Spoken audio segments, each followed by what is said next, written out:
Hi, I'm Danger Dan Jers, the host and GM of the D&D Real Play podcast, D&D Dark.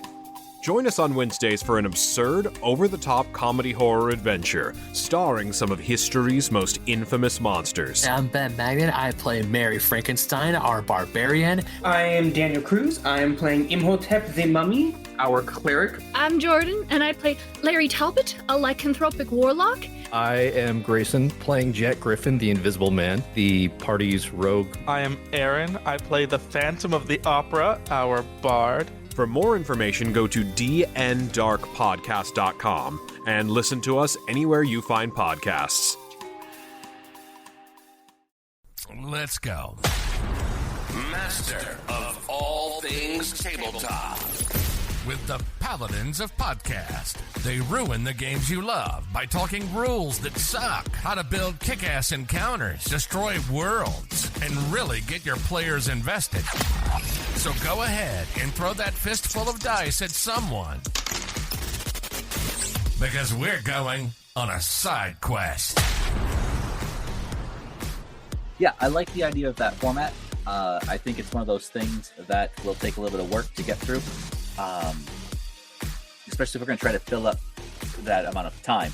But I also think that the session recap is a good thing, especially considering now that I'm trying to branch out into online space. I have a interesting party makeup right now for a new game I'm running, so I can talk about that. And I just recently released Labyrinth of the Shadows, which is our second published adventure. That went live earlier today. Oh, awesome.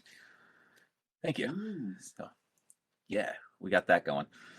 The bric-a-brac that you had sent seems really fun. It's fun. It's hectic and chaotic, and I like that. It's kind of my style.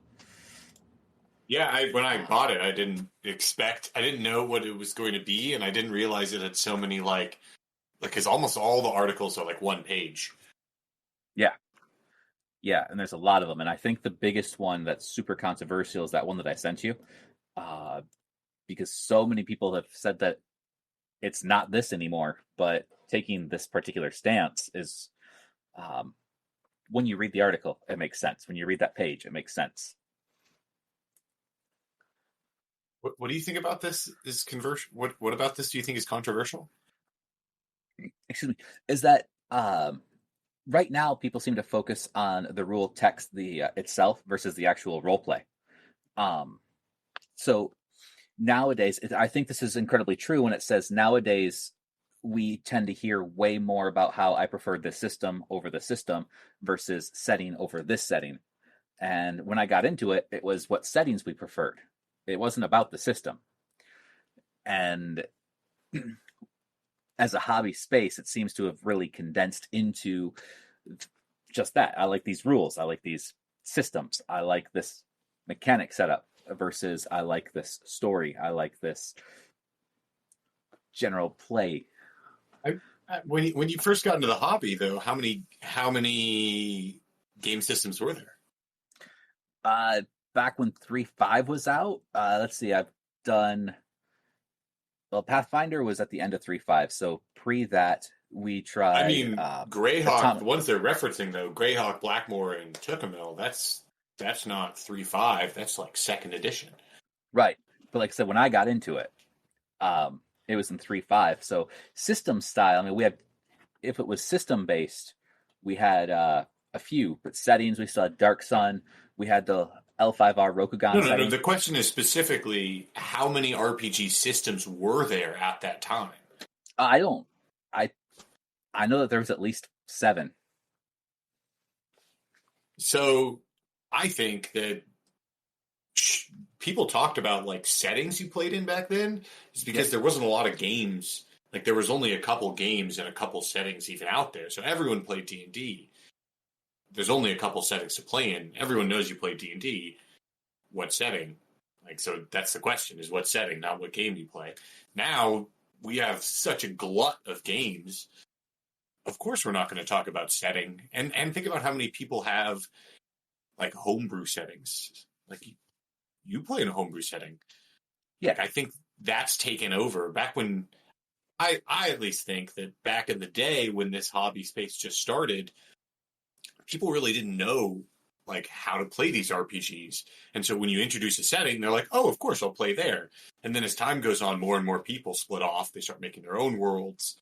And now it's just people make their own worlds. And that's the thing you do. It's not that you use a preset story. Right. And I guess I'm looking at the article itself a little differently, because as you read through all of it, since the earliest days of the hobby, there has existed the concept of tactical infinity.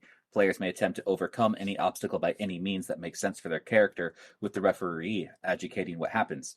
It's a defining feature of adventure games. This is the central focus of play, the conversation. The referee describes the world, the players suss out the details by asking questions, having their characters manipulate things and negotiate possible outcomes in whatever means their imagination allows for. The rules will merely aid the referee to decide what happens. And now it comes down to a lot of times, again, I see people asking what rules are there to allow this to happen. Circumventing the educating done by the referee or the game master or the DM, and looking for rules in particular that will allow certain things to happen. Yeah, I think there can be like an overburden of rules. But I think rules are also there to make it so that the referee doesn't have to rule on everything. So, like, if there's a rule for it, then this is how it should just work out. And the players, like, consistently know how things are going to be run out. I think that consistency is why you have those extra rules. And then at a certain point, it does become burdensome and cumbersome. I definitely agree on the burdensome or cumbersome. And as we branch out into more games, now we're looking at things like way more narrative systems. Cut down the rules, let the narrative sort of take place, add in the rule of cool. But people who love the crunch, we're actually we're balls deep into what we could consider topic episode content. We're balls deep. That's the topic of the episode. We haven't even introduced the episode. So let's start there. We're balls deep in it. Let's just keep going. Let's start with the intro. At least we... Welcome!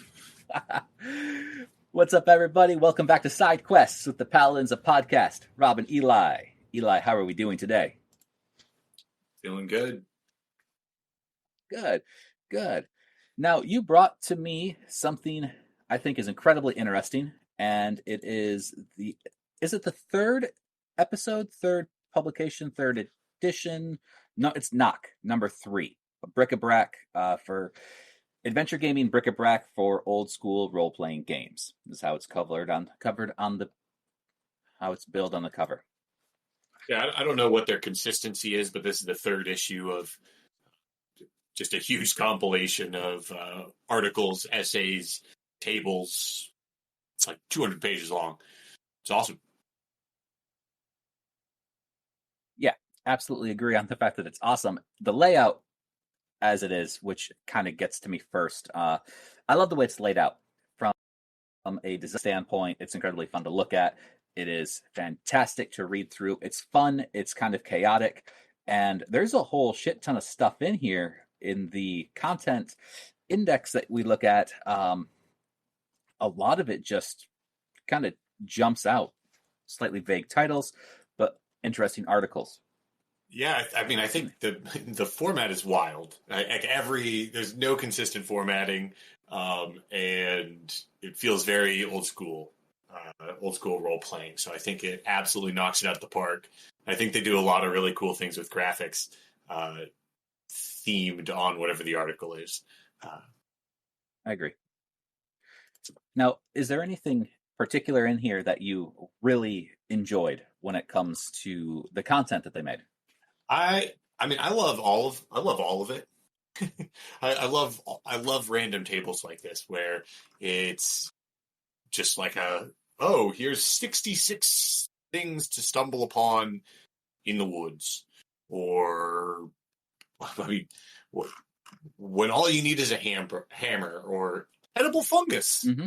And this is actually where I think, because all of these could be, like you brought up last episode, in an AI. However, this is where I think random tables and doing it yourself excels. Because if I were just to find like something that spat out a single fungus, I hit a number, boom, give me a random fungus. That's great. But here I get to read all of them, and now they're locked in my brain vault. And so when I need to have a fungus, I'm going to remember, fire wings.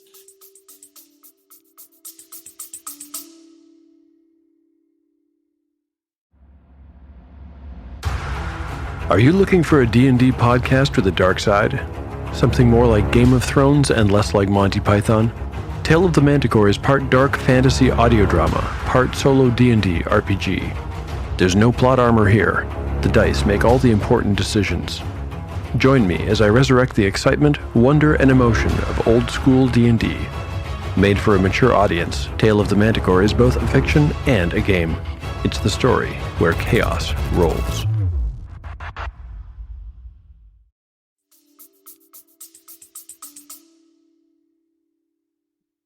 I agree. And I like a lot of the content that they have in here. Right now, I'm actually looking through early 50s, and it's talking about dragons, the 7 dragonic sins. Most of what we know about dragons come from oral history. And they just kind of talk a little bit about each of these dragonic sins. I mean, truthfully, they're based in the 7 deadly sins. But hell, if you're going to apply it to the dragonic race as well, you might as well go all the way, right? They put small little spins on things, and I think it's fun. I love the interesting take on it, and I think I was telling you that the one hot take I had from it came from page 141. Yeah, this was Less Rules to Do More by Justin Hamilton. Right, and we were talking before we really hit record, and the premise that I sort of see, and I took the 2 routes that it could go in the first half versus the second half. So I agree that a lot of this comes down to, I'm just going to read the first paragraph because we broke it down the same way in conversation. As the role-playing games continue to expand, it can seem as if the hobby is more focused on rules text than the actual act of role-playing itself. Back in the 1970s, gamers spoke about playing Greyhawk or Blackmore or Tekkamel. Now they discuss what dice systems they use or what family of games they enjoy. And this is where that first contentious hot take of mine came in, because I was like, it's true. When I got into it, 3.5, 20 some years ago, it was, we really had settings. We didn't talk much about rule settings, but your point was that there wasn't really a ass load of rule settings at that time. Yeah, I mean, I think when you have you don't have a lot of RPGs, and I'm even still now you have a large percentage of the gaming population that's dominated by D&D, but then I think especially even more. And so when everyone's playing the same game system, all you have to do is talk about settings. True. So I seen it a lot because you're right. Back then, all we had were settings versus multitude of rule systems. I mean, sure, I've tried other rule systems in the era of 3.5, but looking back nearly 20 years ago, things start to bleed together. My thoughts, like, was Atomic Highway really out before 3.5 ended into the next generation? I mean, was it about the same? But I've watched and witnessed that little shift. Do you really have people talking to you about settings? Because I feel like I have never had anyone talk to me about what setting I play in, unless I go to like the Greyhawk Hall at a gaming convention. Like nothing. Yeah, I actually had a lot of conversations earlier on when I first got into it, whether it would be things like Dark Sun or Greyhawk, because those were the worlds that people wanted to really play in. They're like, oh, I love the mechanic in Dark Sun, how if you're constantly exposed to the sun, you have to survive the heat elements, and then you have to figure out what to do outside of that if you're in the middle of the night.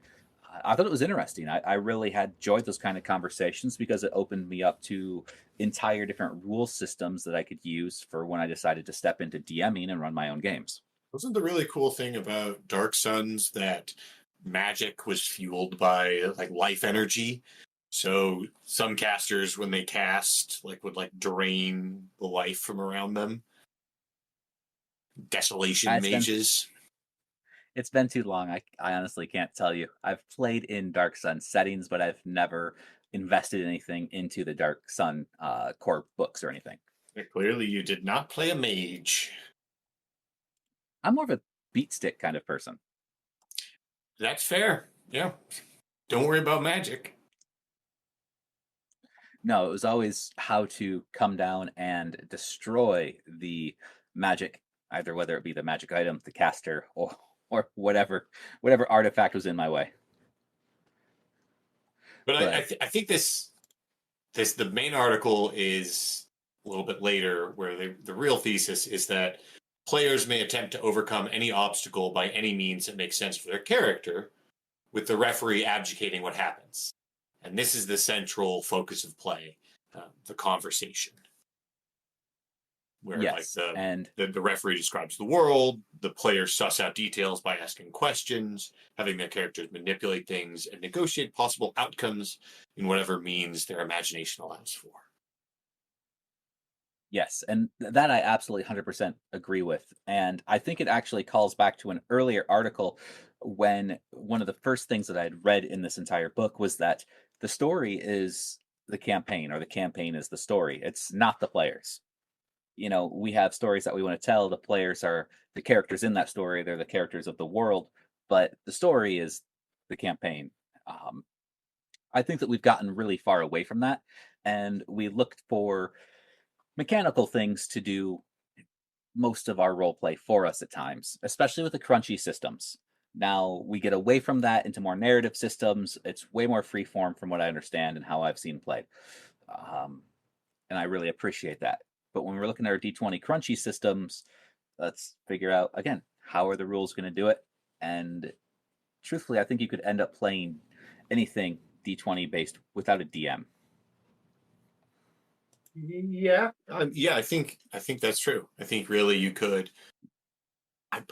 Part of me says that the way you fix this, or is you just don't let the players actually know the rules to the game, and you just they learn as they play, paranoia style.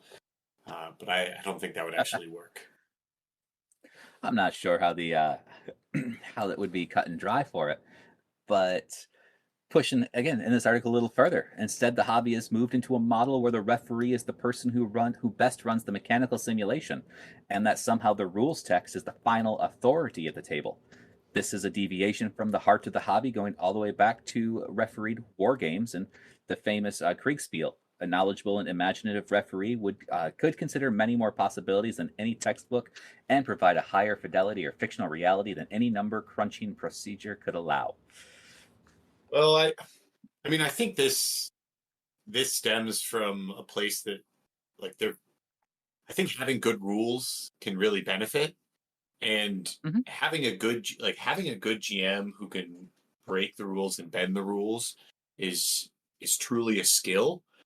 And I think for as many GMs do bend the rules, break the rules, or create their own situations, I think you also have 10 GMs on the opposite side who just squash your situation. I can see that. Now, let me ask you a question. This is I'm referencing a Facebook post I seen in a Dungeons and Dragons group. Now, the DM who was posting it just wanted to share a success story of a moment his players had where they faced off against an adult white dragon and they killed them with a vorpal sword. So the way it ended up happening is that this character used a magical item that bound the dragon. Excuse me. The spell itself didn't explicitly say yes or no to exactly how it was doing the binding, but he ruled that because the dragon was bound, it had fallen prone. The character who killed them with the vorpal sword had had the vorpal sword for a while. The first time they had ever successfully used the vorpal mechanic and just lopped off the dragon's head was the first time in ages since she had the weapon. And he was sharing this excitement. He was like, the player was absolutely thrilled. It was incredible. And the posts had so many comments of people talking about how it wasn't going to be fun for the players in the long run if the DM took away the player agency. And on the surface, I failed to see the removal of agency there. What is the removal of agency? Nobody fully explained their process. They were just stating that the way the DM had done it removed player agency, and it won't be fun for the players in the long run. I mean, I don't see the removal of player agency. Neither did I. But comparing that situation to this article, I think that is where we had the call from a DM who used what he had for the rules. He arbitrated it very correctly, in my opinion, and superseded any potential rule pitfall that he could have found. He didn't have a rule for a specific scenario. I'll use the binding, knocking the dragon prone. He opted for that. He's like, this is how it would seem to work. This would make sense. The way it's described and written, it says this is what would happen, and I figure you scale that up, it's going to affect a dragon the same way. So we have DMs who are still going about it in a great way that's closer to this old school referenced article. But you're right, for everyone, we have 10 others who let the rules do the talking, and they just sort of dictate what is successful and what's not based on rules. Well, what I mean by that is for every GM who wants to work with players and like work with them, you have GMs who are trying to override and take away or limit player agency with rules or their rule like their rulings, I guess you can say. Mm-hmm. So I guess that leads me to ask, how do you feel about something like the rule of cool? I think we've talked about it briefly for a second, but I mean, in my opinion, rule of cool, if it sounds good, you kind of give a threshold on a die roll, and if it's successful, it's a degrees of success. If it's going to fail, it's, you fail up. That's my general take on it, how I use it. I mean, I think everyone has different ideas of what's cool. And the rule of cool can work great if it's in the theme of the campaign, like in the setting of the theme. But I think rule of cool can also be a way you can explain away a lot of shenanigans and a lot of chaos and a lot of disruptive behavior. Yeah, I can agree with that. I think if you're going to go with the rule of cool, it generally has to make sense. I don't think you can just say, I'm going to rule of cool the most asinine, ridiculous things. But everybody's table is a little bit different. I used to be a shenaniganizer. I'm glad that I'm no longer a shenaniganizer. But having too many shenanigans can get in the way. Having your DM constantly rule of cool things can get a little bit more ridiculous. So I agree with that for sure. I think it's the rule of group cool. So if you got to take a read on your party. If everyone is on the edge of their seats and interested and involved in something, I will let it go, and I will rule of cool it forward. But when you notice that one player is rule of cool, and then no one else is engaged or interested or involved in the story anymore, you have to wonder if it's group cool anymore. That's true. So I do have a question with this then. Yes. How many other articles have you been able to really read through the book? How many articles are in the book? I would have to count them all because it seems like there are a few hidden. Damn trick question. Anything else in here that you really particularly are fond of? I think it's all great. I mean, I don't think there's any one thing that leapt out at me because all of it seems. I mean, this is kind of the or in my opinion, like the cool things about stuff like that is none of it's exactly applicable, but it's all adjacent to things that I might be interested in. So you read something and I'm like, oh, I know how I might be able to make this work, or oh, I know how I can weave this in. But mainly it's a lot of like, oh, I'm going to store this information for later. In my recent session, they just killed an orc shaman and found a spell book, and I went, didn't I read like an article recently about designing a random spell book? You know, like the cover, and so I like flipped through some stuff, found a really cool describe a random spell book, and it helped me out. Yeah, I dig that. I haven't read through the entire book, but I keep getting really distracted by the layout and artwork. It's got a really good love, section of maps. Yeah, I'm late 100s, early 200s. Enter the Titan. Just kind of checking out. It blows me away. I know that in the cover it talked about some of the old school games, and seeing Thaco again was pretty fun. I think my favorite thing from all of these is usually people's different monster ideas, because the monsters are just completely wacky, completely weird, completely out of left field, and I never would have thought about them, and I absolutely love them now that I've read them and discovered. There's one that was in here that was they were like chest men or chest people, okay, where instead they were normal they were people, but instead of having heads, their heads were built into the chest of their body, and they had this interesting family dynamic of trying to like always form and congregate bigger and bigger groups, which I thought was interesting. I think there was a monster in here that only spoke in emojis. It was like, don't worry how it works, it's speaking in emojis. That's funny. I just came across the classified help wanted ads, and 14 heroes wanted kind of got me chuckling. If you have sharp swords and sharper wits, come join the Guild of Heroes. Get all the best jobs and the inside scoop on where the best treasure is. Leave 10 gold pieces in the list of your skills and a parchment with Constable Uring, and we'll find you. That kind of thing is just it's fun to me, having that little bit of extra flair, that ridiculousness to it.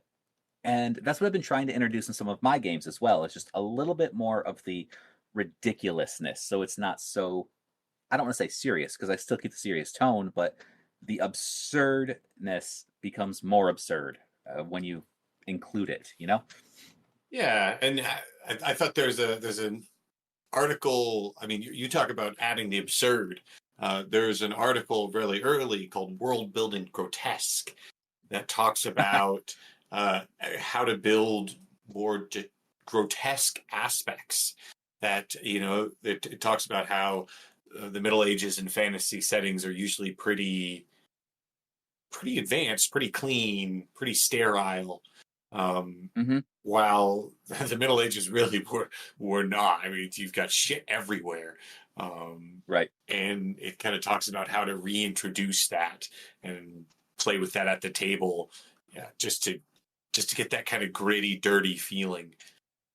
This is not a Hollywood movie where everyone's hair and makeup is always perfect. That's true.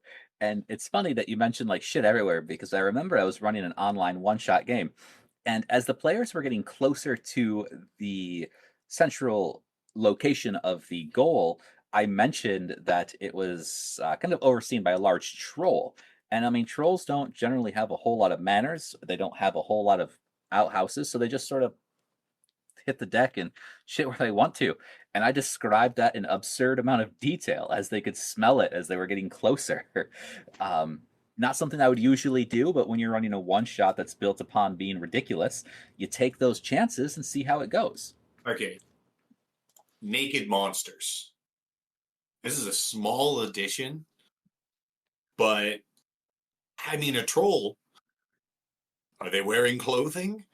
I think that was such a funny little throw out. Actually, one of my favorite miniature lines actually does that for their monsters. Is like a lot of their more monsters, they're just all out there. I think I've got some bugbears with little dongs. What? I would think some of the more humanoid ones with a form of intelligence would have some form of clothing, but I guess that's also morality and decency that I was raised with. I mean, you keep it all kind of behind closed doors. So big question.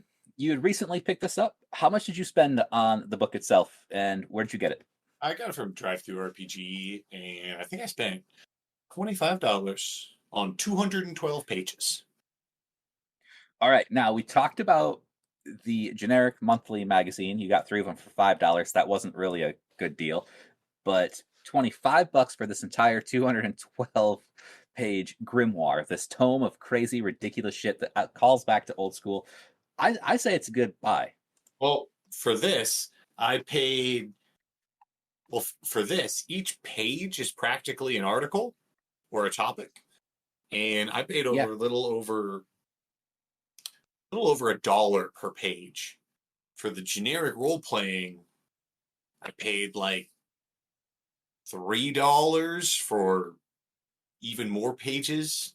I mean, I think that was cheaper per page, but this actually has more ideas in it. Yeah. Like each one of these could be an entire generic adventure role-playing thing. Well, to help with some of that math, if you paid $1 per page or a little over or a little less, at 212 pages, Eli, it's still $200. Oh my God, that math was so bad. No, 10 cents. Oh my God. I'm glad we corrected that. Oh. But worth it. It was worth it, right? Yeah. Yes. All $212? All $212. Totally worth it. No, I did not pay that much for this. All right. So, excuse me. One of the things that I also wanted to branch out, because we talk about this ridiculousness, and it captured my attention. I'd like to talk about 2 things in 2 different campaigns that I've been running. Okay. And one of them is recent because I recently started a 1st edition Pathfinder game where people are bad guys, and my party size is 2. Cool. Is this the online one? It is. It's an online game, and I'm kind of just letting that 2 people thing sink in because it's really weird playing a game, DMing for 2 people. It's like that is by far the lowest amount of people I've had in a party ever. I love 2. Like 2 or 3 players is wonderful. It was incredible because the ability for the 2 players to interact with one another was way more personal. As an evil campaign, they're not walking around as an entire mob of people, so it makes more sense. And as more self-serving individuals in an evil game, it allowed them to go through certain aspects of the game and perform incredibly well as just a team. I've thought about doing an evil campaign with a main set of cast, and then had rotating other players play guest NPCs so they could screw them out and kill them, murder them, do all sorts of evil things, take their stuff. And then that player just moves on.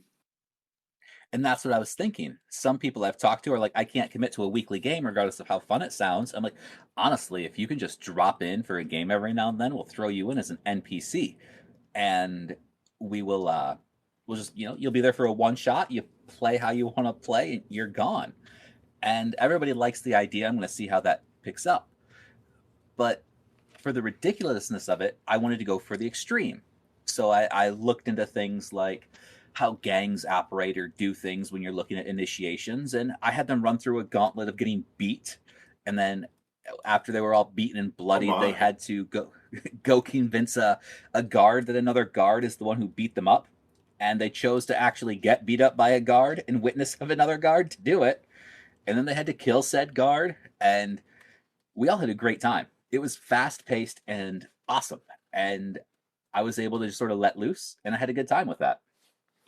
I don't think that's the same type of wacky as this article is going for.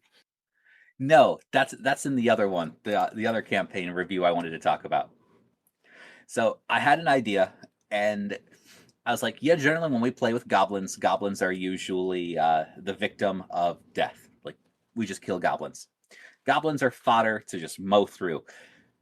So my party walked into a town. They found the first bar they could, like normal, and it was run by goblins. From top to bottom, all of them were goblins.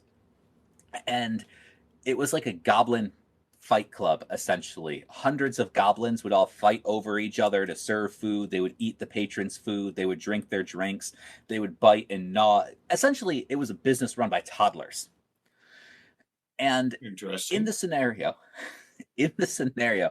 as it got worse throughout the night, we had an epic battle of the bands between a party bard and an NPC bard. And as the mosh pit swirled in the middle of everything and goblins died, they dumped them down a trap door underneath the floor. Like this is just a common occurrence. And Eli, I would like you to think really hard for a second and take a guess on what happened after they were dropped down the trap door. They were eaten by a monster. No, but good guess. That's what everybody went for. Have you seen Sweeney Todd? Is that where Johnny Depp? Oh, yeah, where they're turned into meat pies. Uh-huh. So the goblins were recycled, turned into food, and then fed to the patrons upstairs. Oh, lovely! I've run one of those before in game. It's one of those things. Like once everybody caught the crux of that, they're like, oh shit! Well, no, they don't want to talk about it ever again. They just want to go about their life. But I again kind of cut loose with a little bit of ridiculousness, had some fun with it, and I enjoyed it. So I can't say that a lot of my games have that same flair because it's so story driven, and this time it was just a relaxed. Well, let's see how the party handles this scenario. The inn ran by goblins was rather wacky, but them feeding themselves back to themselves, that is a real morbid twist. It is, and I enjoyed it. So why don't you tell me about some of what happened in your games in these last week? So, in my two games, my Hackmaster game, it went really well. They had just ended. They had the last session. They had just ended right as the fight had ended, so we didn't have a chance to distribute loot and do role playing. And so it was really interesting to have a very weird back and forth between talking about loot and then like periods of them role playing over that treasure, which was really nice. It was quite lovely. It was a good session. Good. Yeah, I think we got a lot done. Although I am slightly annoyed at one of my players. We're online, and so the person said they could make it. They showed up for a little bit, and then clearly were not there. Right? They were connected to the phone. They were listening. Maybe listen. They must not have been listening because we had a few questions in their directions that were unanswered. I don't mind if you can't make a session. Just let us know. That's fair. Sorry. But my Wild Seas campaign is wonderful. I love new players. Well, a lot of them are players that have played 5th edition, so they've never played. That's all they've played, and so they're playing Wild Seas, and it is a wild ride. It's exciting to see them, stretch their more narrative muscles and explore a different way of playing, one with more narrative focus. And they're really enjoying it. Yeah. Good. Do you have any advice for people who are coming over from a game like 5th edition to a more narrative system? I mean, it's kind of a back and forth of I try to bring in, especially for a narrative system, I try to bring in exercises that are from like improv, where you kind of do some art, like role playing warm ups. So like every time we start a session, I'll ask them a very character based question. So to get them talking about their characters and preferably talking in character. And it actually super helps that some of these people are really goofy people in general that usually do over the top voices, or they're just kind of goofy people in general. So I think it's actually a game that they're going to be more comfortable with, and so it's been pretty good. It's working out so far. I mean, the last hurdle that we had to overcome in that is that in wild death isn't really on the table in Wild Seas unless you're like, this is a moment my character should die. Then it's all on the table. But so damage can take away some of your abilities as you start taking it. But a lot of the times when you start taking damage, especially when you start taking like like personality damage, like you see a horror or you see something that changes you, you start to have different personality characters display. Like, so one of them's like, they start acting jittery. And since they're a body full of 10,000 spiders, they do a lot of jittering. And they were really worried about some of the damage that they had. So they were trying to like do a long rest, right? They're trying to stop and heal all their damage immediately after like taking it. Yep. And I was like, like none of your abilities are gone. You actually heal a lot more. Like you can just keep going. Death isn't on the table. Like none of these rolls are just going to kill you.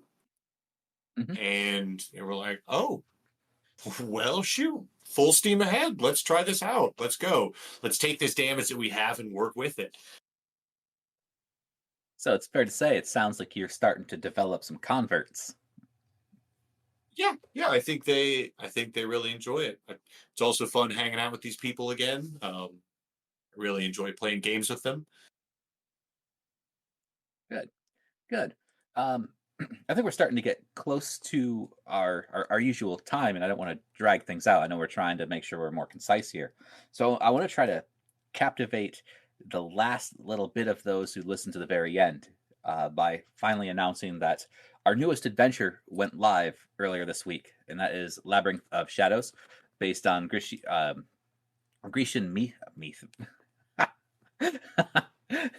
Greek mythology of the Minotaur and the Labyrinth. It is by all technical definitions, a mega dungeon at 15 levels, Eli. I finished it. And I was going to push it to 18 or 19, but I got really bored writing some of them. And I was like, I cannot keep doing this.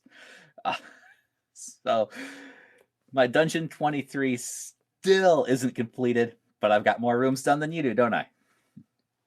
Maybe. Oh, got updates for us? Oh, no, I'm just... Nope, have not worked on Dungeon 23. That's fair. But it went live on both Amazon, so you can purchase a physical copy. You can download a digital copy on DriveThru RPG, and we've already started penning our next adventure. So that's exciting. It's crazy what I can accomplish when I have zero 9-to-5 job in the way. Yeah, that is it's a mega dungeon. Yeah. Yep. It's fun. And what's the hook? Why is your mega dungeon the mega dungeon people should play and buy? So I took a lot of inspiration back from old school mega dungeons where there's no rhyme or reason on what character level should be used. It's all really up to the DM on the idea of wandering monsters. Like there's suggestions, there's room encounters, and it is incredibly varied from start to finish. With just key monsters placed here and there that have no real regard to party composition at all. So I strictly built a dungeon based on theme without party composition in mind, which is not something you generally get much anymore, but it was more common in the older days of our D&D hobby. It's a potentially more lethal dungeon. Cool. Absolutely. So I ran a few test plays with it on certain floors, and what is fun, I included all of the items that my test players died and left behind in a treasure room. And there's even a note to the DM, like, hey, this is all the shit my players and the test groups failed to use, and when they died, this is everything that they had on them at the time. So throw it in there for new players and see how it goes. But well, I'm excited to read it. It's fun. I gotta say the 12th floor before the 13th primary floor. I know I said 15. There's actually a mini dungeon tucked in the middle of the primary dungeon. But there are mini dungeons in your mega dungeon. That is mind-blowing. Yeah. Why wouldn't there be, though, right? It's all a dungeon. Yeah. But yeah, the 12th floor, I wanted to create kind of like a desolate feeling. So every single room is like bone empty, and it provides the exact same description that the DM can read to the player. Like, word for word. And I was going to send it to you for your idea and thoughts on it. But I was like, you know what? If I was the player, this is sort of what I'd want to see anyhow. So I rolled with it. And it's different. Well, I'm excited. Thank you. Anything you want to close out today's episode with? I think we're pushing between our 45 minutes. Have a great day. Write a mega dungeon. Heck yeah. Next week is Gen Con, isn't it? Next week is Gen Con. I hope to see everybody there. I hope to see you there too. All right, my man. You guys, thanks for checking out this week's episode of Side Quests. You can always find us on Facebook at Epic Table Games or online at epictablegames.com.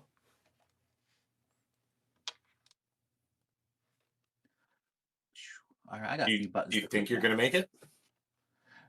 As of right now. Okay, new intro. We've changed the name, and we're still using the word paladin. Paladin. I mean, it hasn't been used in the English language in about 200 years, but okay.